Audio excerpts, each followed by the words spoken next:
Uncle എന്ത് പറ്റി uncle? Uncle uncle uncle uncle എന്ത് പറ്റി അങ്കിൾ? അങ്കിൾ പേടിക്കണ്ടെങ്കിൽ അങ്കിൾ.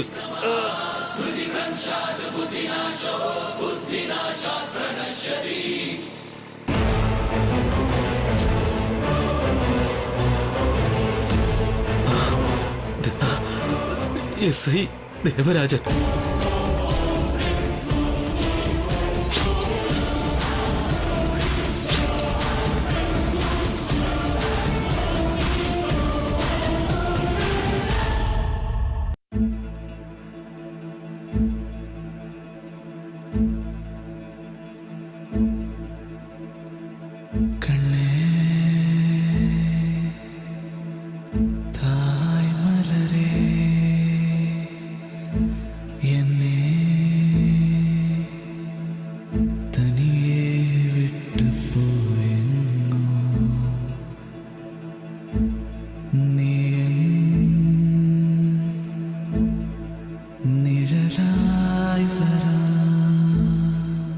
ശിവാനിയോട് ഫോൺ ചെയ്ത് പറഞ്ഞതാണല്ലോ.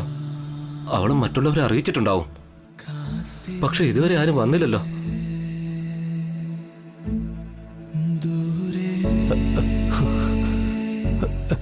മേഡം, മുകുന്ദൻ എന്റെ അച്ഛനാ. എവിടെയുണ്ട്? അദ്ദേഹം ഐസിയുലാണുള്ളത് സർ.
പേഷ്യന്റ് മുകുന്ദന്റെ ഫാമിലി മെമ്പേഴ്സ് നിങ്ങളാണോ? അതെ ഡോക്ടർ.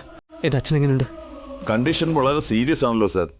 കത്തി കൊണ്ട് ബലമായി 2-3 പ്രാവശ്യം കുത്തിയിട്ടുണ്ട്.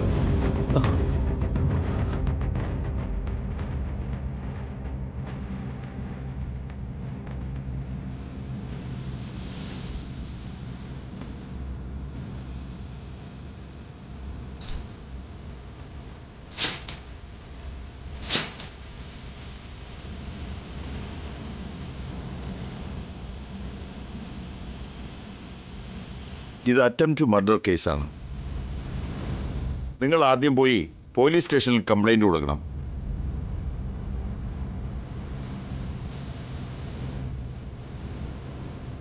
എക്സ്ക്യൂസ് മീ ഡോക്ടർ, ഞാനിവിടുത്തെ സബ് ഇൻസ്പെക്ടറാണ്. സമയമാകുമ്പോൾ കംപ്ലൈൻ്റൊക്കെ ഞാൻ എഴുതി വാങ്ങിച്ചോളാം. ആദ്യം നിങ്ങൾ മര്യാദയ്ക്ക് പേഷ്യൻറ്റിനെ രക്ഷിക്കാൻ നോക്ക്. ഓപ്പറേഷൻ ചെയ്യണം സാർ. ചെയ്തോളൂ ഡോക്ടർ. എൻ്റെ അച്ഛൻ എങ്ങനെയെങ്കിലും രക്ഷപ്പെടുത്തണം. ഓപ്പറേഷൻ ചെയ്യണമെങ്കിൽ 5 ലക്ഷം രൂപ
അമ്മേ, ദേവന്റെ ഫോണാ.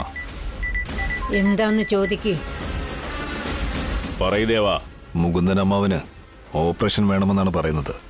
എന്ത് അതിശയമാടാ, ഇപ്പോഴും അവന് ജീവനുണ്ടെന്നോ? കുത്തിയതാരാണെന്നറിയില്ല, അവനെയാ കുറ്റം പറയേണ്ടത്. കുത്തിയത് ഞാനാണച്ചാ.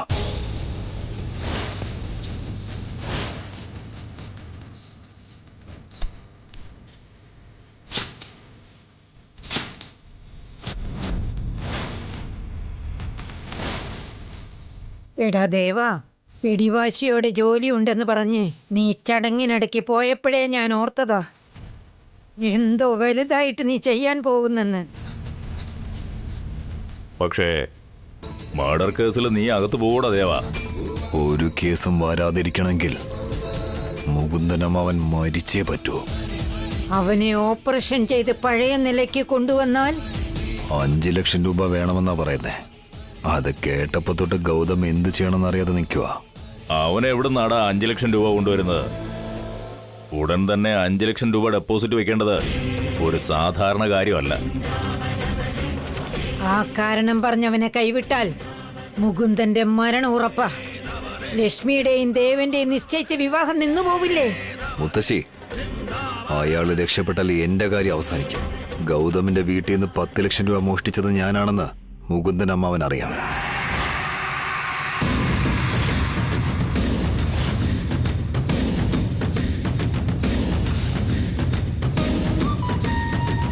ഗൗതമിന്റെ ദേഷ്യം നിനക്ക് ശാപമാകാതിരിക്കണമെങ്കിൽ അവന്റെ അച്ഛൻ മരിക്കണം.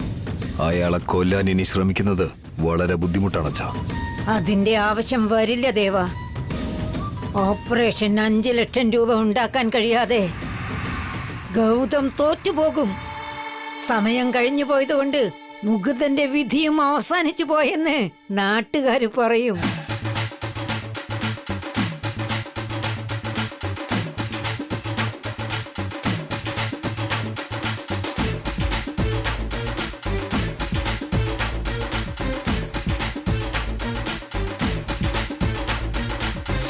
ദേവാ, നീ അവിടെ ഇനിയും നിന്നാൽ നിന്നോട് അവർ സഹായം ചോദിക്കും.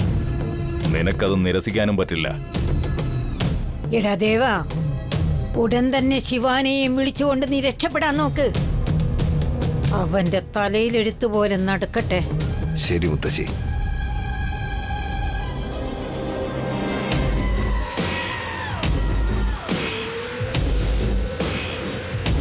അമ്മേ, മുകുന്ദനും സാവിത്രി പോയതുപോലെ പോയാൽ പിന്നെ ഗൗതമും അവന്റെ അനിയത്തിമാരും അനാഥരാണമ്മേ.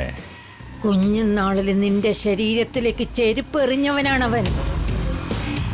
അവൻ പശ്ചാത്തപിച്ച് ആരുടെയും സഹായം കിട്ടാതെ നീറി നീറി മരിക്കണം.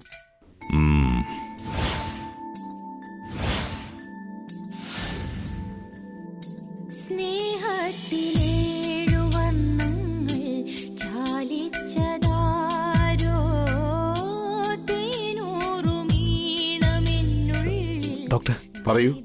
ഇത്ര പെട്ടെന്ന് 5 ലക്ഷം രൂപ ഉണ്ടാക്കുക എന്നൊക്കെ പറയുമ്പോൾ എന്നെ കൊണ്ട് നടക്കില്ല ഡോക്ടർ. എൻ്റെ അച്ഛൻ്റെ ഓപ്പറേഷൻ ചെയ്ത് ജീവൻ രക്ഷിക്കണം. ഒരു 2-3 ദിവസത്തിനുള്ളിൽ ഞാൻ എങ്ങനെയെങ്കിലും പണം അടച്ചോളാം. സാർ, മനുഷ്യത്വത്തിന് വേണ്ടി ട്രീറ്റ്മെന്റ് ചെയ്യാം, പക്ഷേ ഹോസ്പിറ്റലിന്റെ ഓണർ സമ്മതിക്കില്ല. ഡോക്ടർ, 5 ലക്ഷം എന്ന് പറയുന്നത് ഞങ്ങൾക്കത് വലിയ തുകയാണ്. സോറി സാർ, ഈ വിഷയത്തിൽ നിങ്ങൾ എന്നെ ഡിസ്റ്റർബ് ചെയ്യരുത്. നിങ്ങളുടെ അച്ഛനെ രക്ഷിക്കണമെന്നുണ്ടെങ്കിൽ ശരിയായ സമയത്ത് തന്നെ ട്രീറ്റ്മെന്റ് കൊടുക്കണം. അതിന് പണം കിട്ടണം. പ്ലീസ്.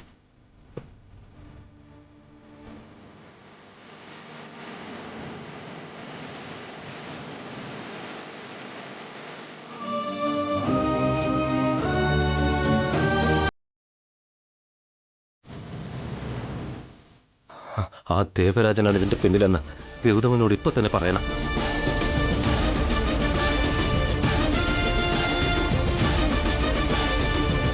ഗൗതം, ലക്ഷ്മി, നിങ്ങളുടെ അച്ഛനെ ഇവിടെ ഹോസ്പിറ്റലിൽ എത്തിച്ചത് ഞാനാ.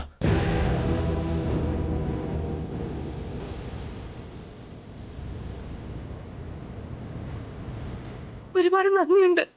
ലക്ഷ്മി, നിന്നോട് എനിക്കൊരു കാര്യം പറയാനുണ്ട്.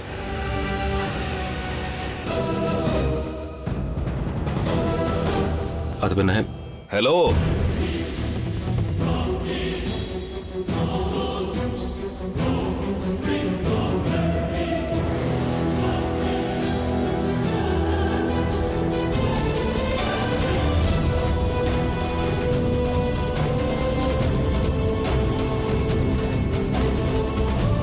എന്റെ മുകുന്ദൻ അമ്മാവനെ കൃത്യസമയത്തിന് ആശുപത്രിയിൽ കൂട്ടിക്കൊണ്ടുവന്നതിന് ഒരുപാട് നന്ദിയുണ്ട്. ഈ കാര്യം ഗൗതമിനോട് പറയാം, ലക്ഷ്മിയോട് പറയേണ്ട ആവശ്യമില്ല.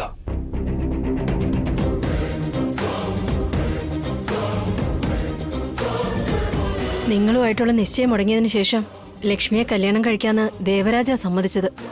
അറിയാം. അതെല്ലാം കഴിഞ്ഞ കാര്യങ്ങളല്ലേ. നിങ്ങൾ മനസ്സിലൊന്നും വെക്കാതെ എൻ്റെ അച്ഛനെ സമയത്ത് തന്നെ ഇവിടെ എത്തിച്ചു. ഞാൻ മരിക്കുന്നത് വരെ ഈ ഉപകാരം ഒരിക്കലും മറക്കില്ല. അയ്യോ, ആ അവസ്ഥയിൽ ആരായിരുന്നാലും ഞാൻ അങ്ങനെ ചെയ്യുകയുള്ളൂ.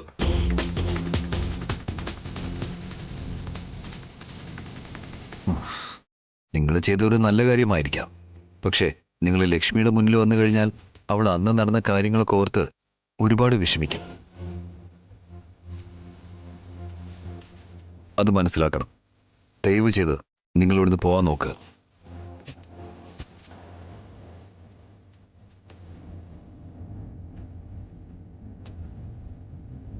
പോവാനാണ് പറഞ്ഞത്. ഏട്ടാ, ഒരു പോലീസ് എന്ന രീതിയിൽ സംസാരിക്കാതെ. അദ്ദേഹം ചെയ്ത സഹായത്തിന് നമ്മൾ എല്ലാവരും കടപ്പെട്ടവരാ. അതല്ല ശിവാനി, മുകുന്ദൻ അമ്മാവന്റെ അവസ്ഥ വളരെ മോശമാണ്. ഈ സമയത്ത് ഇവനെങ്ങാനും കണ്ടാൽ അമ്മാവന്റെ അവസ്ഥ ഇനിയും മോശമാവും. അതുകൊണ്ടാണ് ഞാനിങ്ങനെ പറഞ്ഞത്. അതല്ല, എനിക്ക് ശശികുമാർ, തെറ്റിദ്ധരിക്കരുത്. നിങ്ങൾ എന്തായാലും ഇവിടുന്ന് പൊയ്ക്കോ. ശരി.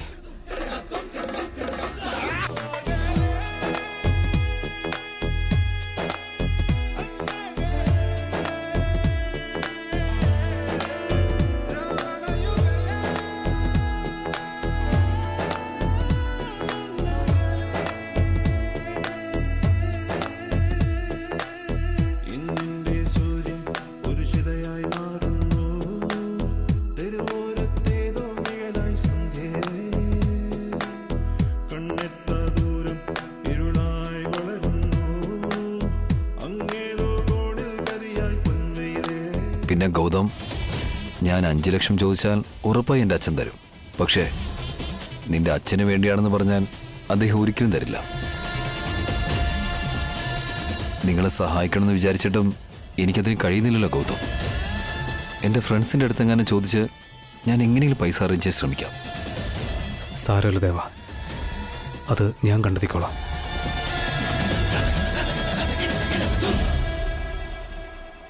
എനിക്കറിയാം ഗൗതം, ഒരുപക്ഷെ ഇനി എൻ്റെ കയ്യിൽ പൈസ ഉണ്ടെങ്കിലും ഞാനത് തന്നാലും നീ ഒരിക്കലും വാങ്ങില്ലെന്ന്. നിന്റെ അഭിമാനം അത് തടയുമെന്ന് എനിക്ക് നന്നായിട്ടറിയാം. ഏതൊരു സാഹചര്യം വന്നാലും നിങ്ങൾ ആരോട് കൈനീട്ടില്ലെന്ന് എനിക്ക് ഉറപ്പുള്ള കാര്യമാണ്.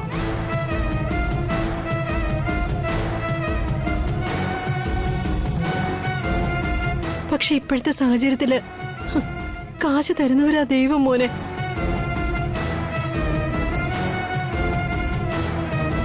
മക്കളെ, നിങ്ങളുടെ ആവശ്യത്തിന് വേണ്ടി ഞാൻ കരുതി വെച്ച പണം ഇതുവരെ ഒന്നിനും എടുത്തിട്ടില്ല. അതിൽ എത്ര ഉണ്ടെന്ന് പോലും എനിക്കറിയില്ല. ഇപ്പോൾ നമ്മുടെ അച്ഛൻ്റെ ജീവൻ രക്ഷിക്കുന്നതിന് വേണ്ടി ആ പണം ഞാൻ എടുത്തോട്ടെ.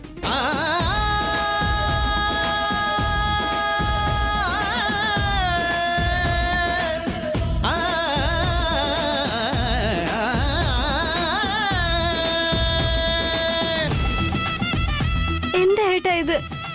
ഏട്ടൻ അധ്വാനിച്ച് കഷ്ടപ്പെട്ട് ഓരോ കുടുക്കയിലും ഞങ്ങളുടെ പേരും എഴുതി 100 200 കിട്ടുന്ന കാശ് അതിലിട്ട് വെക്കും. ഇപ്പൊ ഏട്ടന് അത് എടുക്കാൻ വേണ്ടി ഞങ്ങളുടെ അനുവാദം വേണോ?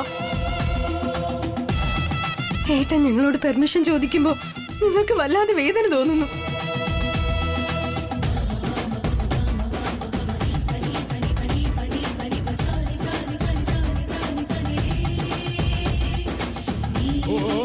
ഏട്ടാ, ഇളയ കുട്ടി ആയോണ്ട് ഏട്ടൻ എനിക്ക് 10 രൂപ കൂടുതലല്ലേ തരാറുള്ളത്? അതെല്ലാം എടുത്തോ, ഞാൻ ഒരിക്കലും അത് തിരിച്ചു ചോദിക്കില്ല. ആ കുടുക്കയിലുള്ള പൈസ തിരിച്ചു തരാൻ ഞങ്ങൾ ഒരിക്കലും ഏട്ടനോട് ചോദിക്കില്ല.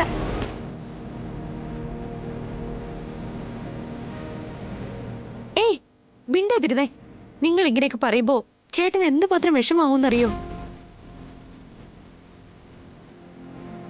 ശരി, ഞാൻ പോയി ആ പണം എന്തായാലും എടുത്തിട്ട് വരാം മക്കളെ. നിങ്ങൾ ഇവിടെ തന്നെ നിൽക്കണേ.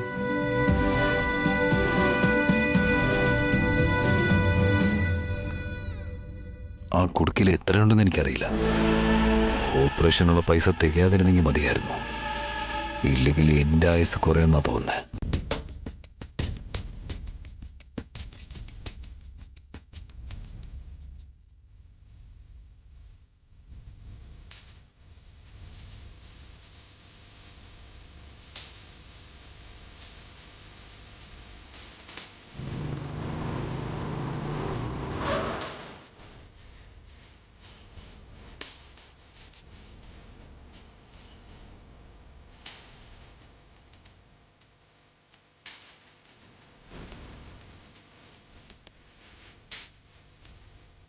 സ്വാമി, അങ്ങയുടെ അടുത്ത് ലക്ഷ്മി ദേവിയെ കൊണ്ടെത്തിക്കാൻ വേണ്ടി അന്ന് ഞാൻ തീക്കുണ്ടത്തിൽ ഇറങ്ങി നടന്നു.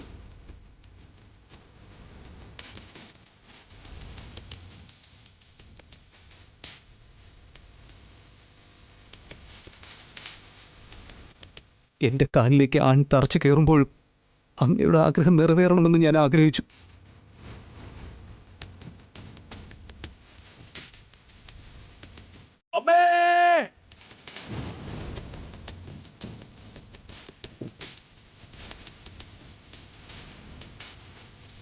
അന്ന് ഈ നാട് മുഴുവനും എന്നെ പുകഴ്ത്തിയപ്പോഴും അങ്ങയുടെ മുന്നിൽ ഞാൻ ഒന്നും ചോദിച്ചിട്ടില്ല.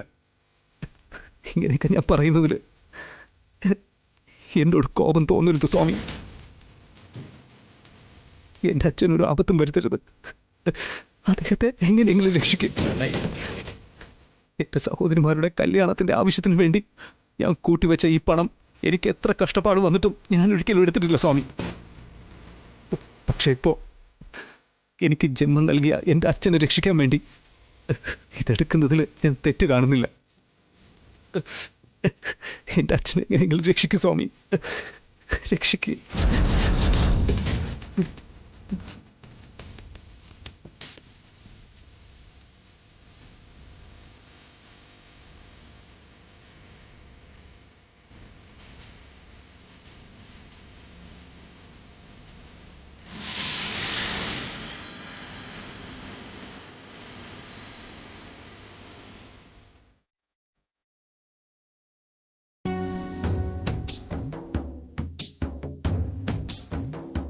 കടൽ കാറ്റിൻ നെഞ്ചിൽ കടലായി വളർന്ന സ്നേഹമുറങ്ങി,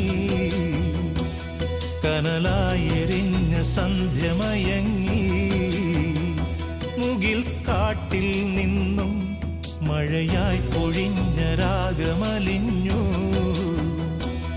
മിഴിനീരണിഞ്ഞ രാത്രി തളർന്നു. തിരയിളകും